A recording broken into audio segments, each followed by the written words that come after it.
બે દિવસ દરમિયાન ભારે વરસાદના વાતાવરણમાં ભાવનગર જિલ્લા વહીવટતંત્ર દ્વારા તકેદારી રાખવામાં આવી છે. સમગ્ર રાજ્યમાં ઊભી થયેલી ભૌગોલિક પરિસ્થિતિ દરમિયાન ભાવનગર જિલ્લામાં ભારે કે અતિભારે વરસાદની આગાહી થઈ છે. જિલ્લામાં સંભવિત વરસાદી આપાતકાલીન પરિસ્થિતિને પહોંચી વળવા તંત્ર દ્વારા અગમચેતીના પગલાં લેવાઈ રહ્યા છે. આ અંગે જિલ્લા સમાહર્તા શ્રી રાજેશ મહેતાએ વિગતો સાથે નાગરિકોએ જોખમ ન ખેડવા તાકીદ કરી છે. જેમાં આગામી 72 કલાકમાં ભારેથી અતિ ભારે વરસાદની આગાહી છે. એ સંદર્ભે આજે રાજ્ય કક્ષાએથી માનનીય મુખ્યમંત્રીશ્રી અને વરિષ્ઠ સચિવોની વિડીયો કોન્ફરન્સ અમારી સાથે થઈ છે. અમને સતર્ક રહેવા માટે વિસ્તૃત સૂચનાઓ આપવામાં આવેલી છે.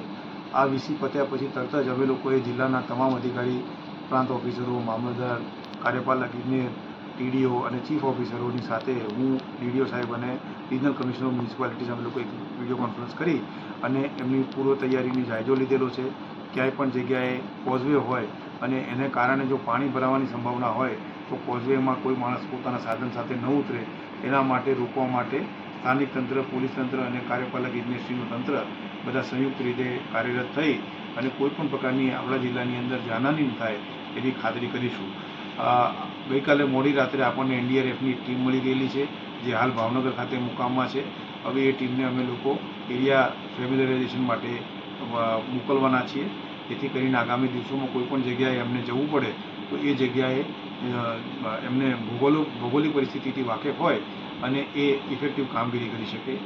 આ ઉપરાંત જિલ્લાની અંદર જુદા જુદા ગામોમાં જેમની ડિલિવરીની તારીખો નજીક છે એવા બહેનોની યાદી અલગથી તારવવામાં આવી છે. અમે અત્યારે અમારા સ્થાનિક તંત્રોને આપેલી છે, જેથી કરીને જો આવા બહેનોને પ્રસૂતિ માટે તાત્કાલિક ખસેડવાના આવે તો એડવાન્સમાં અમે લોકો જો એ લોઅર લાઇંગ એરિયામાં હોય તો એમને અમે એવી જગ્યાએ લઈ જઈ શકીએ કે જેથી કરીને અમે એમને શિફ્ટ કરીને હોસ્પિટલમાં એમની ઇન્સ્ટિટ્યુશનલ ડિલિવરી કરાવી શકાય. પાણી પુરવઠા બોર્ડ, પીજીવીસીએલ અને બધા તંત્રોને સતર્ક રહેવા માટે સૂચના આપેલી છે, જેથી કરીને પાણીજન્ય રોગો, વીજળીની આપૂર્તિ બંધ ન થાય એ પ્રકારની કાર્યવાહી કરવા માટે સૂચના આપેલી છે. અમારા ફિલ્ડ ઓફિસરોને લો લાઇંગ એરિયાની સ્થળ મુલાકાત લેવા માટેની સૂચના આપી છે અને આજે અમારી ટીમો ફિલ્ડમાં મુલાકાત લેવા માટે રવાના થનાર છે. મારા બંને સાથી અધિકારીઓ પણ મારી સાથે છે. એમણે પણ પોતપોતાના વિભાગના તંત્રને આ બાબતે વિસ્તૃત સૂચનાઓ આપી છે. તમામ ગ્રામજનો, તમામ નગરજનો અને નાગરિકોને વિનંતી છે કે જ્યાં આવા પ્રકારના લો લાઇંગ કોઝવેઝ છે કે જ્યાં આગળ પાણીનું ઓવરટોપિંગ ટિપિકલી થતું હોય તો એવા વિસ્તારમાં જ્યારે સ્થાનિક તંત્ર તરફથી મનાઈ કરવામાં આવે તો બિલકુલ એવા પાણીમાં જવું નહીં. ગઈકાલે મોરબી જિલ્લામાં આવા એક બનાવમાં ના પાડવા છતાં પણ વાહન લઈને લોકો પાણીમાં ગયા, એને કારણે અનફોર્ચ્યુનેટલી જાનહાનિ થયેલી છે. આપણે આ પ્રકારની બનાવ આપણા જિલ્લામાં ન બને એના માટે આપણે સૌ તકેદારી રાખીએ. સલામતી આપણા સૌની સામૂહિક જવાબદારી અને ફરજ છે. એટલે હું આપ સૌને ફરીથી એક વખત વિનંતી કરું છું કે જ્યાં જ્યાં જરૂર જણાય સ્થાનિક તંત્ર તરફથી આપને જે કોઈ સૂચના મળે તેનું આપણે અવશ્ય પાલન કરીએ અને કામગીરીમાં સહયોગ આપીએ. ધન્યવાદ.